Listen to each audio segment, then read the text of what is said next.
Annapurna base camp ট্রেকের আজ তৃতীয় দিন। তারিখটা 21শে অক্টোবর 2024। ব্যাম্বুতে চমৎকার রৌদ্রোজ্জ্বল একটি নতুন দিনের শুরু হলো। নাস্তা সেরে আমাদের পথ চলা শুরু করলাম। আমাদের প্রাথমিক গন্তব্য দোভান। অন্নপূর্ণার পথে চমৎকার একটি গ্রাম হচ্ছে দোভান। দোভানে পৌঁছে এর প্রাকৃতিক পরিবেশ দেখে অসম্ভব ভালো লাগলো। দোভানে কফি খেয়ে আবার আমাদের পথ চলা শুরু হলো।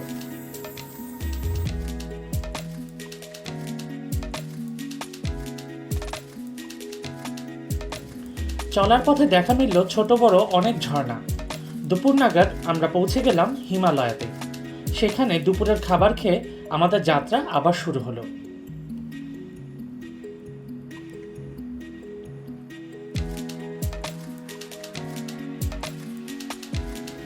আমাদের আজকের গন্তব্য দেওরালি। যতটা সামনে এগিয়ে চলছি শীতের মাত্রা বেড়েই চলছে। পাহাড়ি পথে চলতে চলতে শেষ বিকেলে আমরা অবশেষে দেওরালিতে পৌঁছালাম।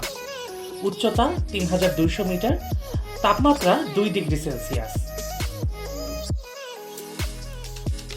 সন্ধ্যার পর জমজমাট এক আড্ডা হলো দেওরালির ডাইনিং রুমে। সবার মাঝেই একটা চাপা উত্তেজনা। কি হবে আগামীকাল? আমাদের গল্পটা কিন্তু চলবে। Bye bye.